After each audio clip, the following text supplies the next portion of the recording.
Good science fiction is the only thing that can redeem humanity's sickened soul. Good science fiction is good. When science fiction is good, God gives every person on Earth a little kiss. Good science fiction fucks. I'm telling you. I really like good science fiction.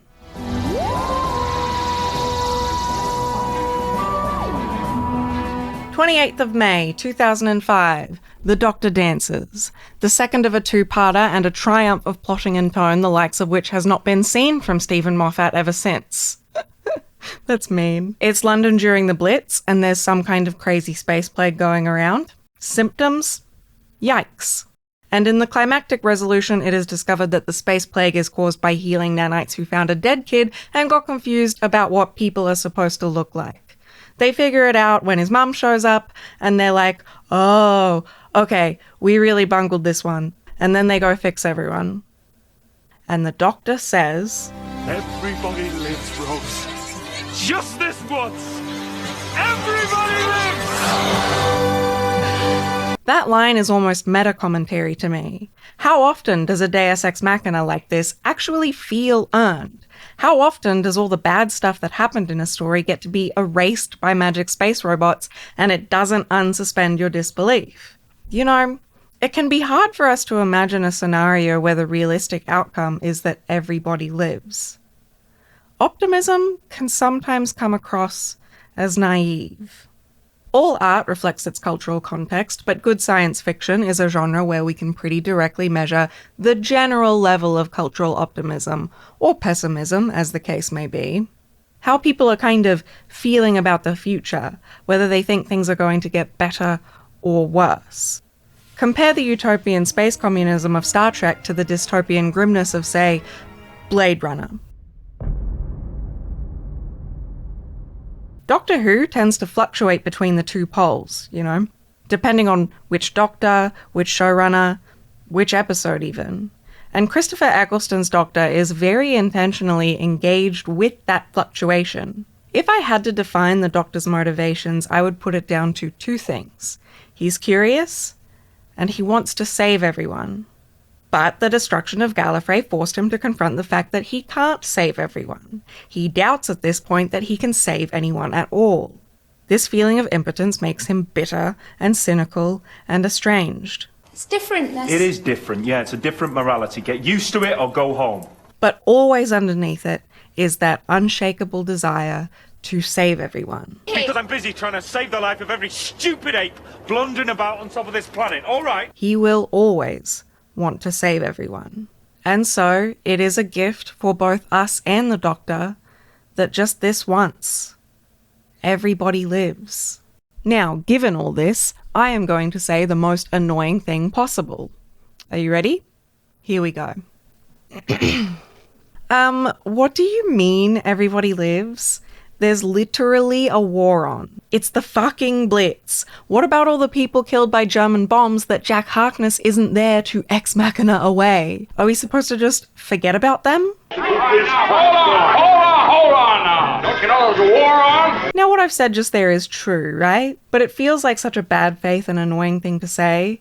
It's like people who tell you stuff like that bananas are technically a berry or whatever. It's true by some metrics, but not true by any metrics that are relevant to me. I'm actuallying this episode by poking holes in the concept of hope and of anything you do ever mattering is actually pretty nasty work. You're not engaging with the actual themes of the episode, and you are in fact gleefully ignoring them for the sake of a gotcha. It's disrespectful. It's cinema sins.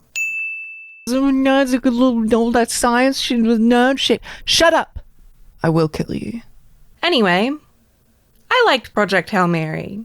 So, I met an alien. Project Hail Mary is, without a doubt, good science fiction. But you know, I have my criticisms. It's not perfect science fiction. There's a lot of stuff I could say about it. I could talk about its structure. I haven't read the book, but I have a suspicion that it is maybe a little too faithful to the novel because its third act has a few too many endings in a way that you would get away with more in novel form. I could tell you about how it reminded me of the way the Jurassic Park novel ends, with an irrelevant and unasked for tangent where they go find the nest of some wild raptors that were significant in the novel, but rightly cut from the film. In the case of Project Hail Mary, I don't know how they could have written around this kind of novel structure. Every plot beat that feels like an ending is important to get us to what is, in my opinion, the only possible satisfying conclusion. But there is an interesting conversation in that, I think, about mediums and screenplay structure, how book losers will say that they want a one-to-one adaptation, when in reality a one-to-one adaptation is often not just a worse product, but a totally unworkable product. Jurassic Park is a perfect film, and it can only be so because it killed Crichton's darlings. Velociraptors is birds. I could talk about how the language learning stuff was really distracting to me personally. This is not a criticism really, because I understand that the film was presenting a kind of stylized representation of learning to communicate with a rock alien. That translator is purely there for us. And anyway, if I wanted to watch science fiction where a bunch of language freaks nerd out for an hour, I could watch Arrival. And I do want to do that, and I will. But you know, at one point Grace talks about his ex's new guy Mark, and Rocky says, "We hate Mark." Now she's with Mark. Rocky hate Mark. And I thought, at what point did you teach the Rock the name Mark? And then I thought, actually, maybe he taught him the word mark, like to make a marking. And then I thought, how would you actually get the meaning of that word across, especially to a creature that can't see 2D images? Do you first have to teach what a pen or pencil is? And what about other uses of the word, like to mark out a boundary, or to mark a target for assassination, or whatever? It genuinely pissed me off that Rocky was so fluent. I don't know. It annoyed me. But I'm not going to talk about that. I could talk about the way the film frames the success of this mission as the great sacrifice of one very special man. It's an individualistic hero narrative when a version of this story whereupon hundreds of thousands of people all come together to save the world is sitting right underneath it, creeping into the margins sometimes even. It is extremely obvious what this story is allegory for. It is not difficult to pass. Over the next 30 years, the Earth could cool. And I almost think that telling the story of the one special man who saves the world works to let us all off the hook. Don't worry, a great man will fix it. Grace is a Jesus figure who takes the sins of the world upon himself and is crucified that we might be saved.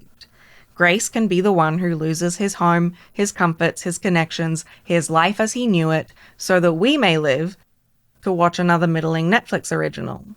Do you remember in real life when scientists all over the world collaborated to get a COVID vaccine out? A process that usually takes like a decade or more. In under a year, science is inherently collaborative. Grace can stand there and say, what if we use centrifugal force or whatever, and we can all clap and call him a genius, but then dozens or hundreds or thousands of people have to figure out how to make that happen. And Project Hail Mary sort of left me hungry for that movie, where the world is ending and everyone sets themselves to the task of doing what needs to be done to save it. But then on the other hand, I could also talk about how it undercuts itself as a hero narrative in a really interesting way with the character of Eva Stratt. If underneath the individual hero narrative there are hundreds of thousands of people collaborating to save the world, Eva Stratt is the hero of that story. She is the person who gets it done. It is not even Grace's decision to sacrifice himself. He never answers the call. She answers it for him. It is her agency, not his, that sets his story into motion. And that is a feast for the literary analyst. Or critic. That is some good fucking food. Am I expendable? Is that why you want me? That's not the only reason. And I could talk about how people definitely died. If the temperature dropped as much as the final scenes on Earth imply, then there most certainly were mass displacements, famines, and wars. A lot of people definitely died. But I'm not going to talk about that stuff right now. I'm not going to talk about any of that.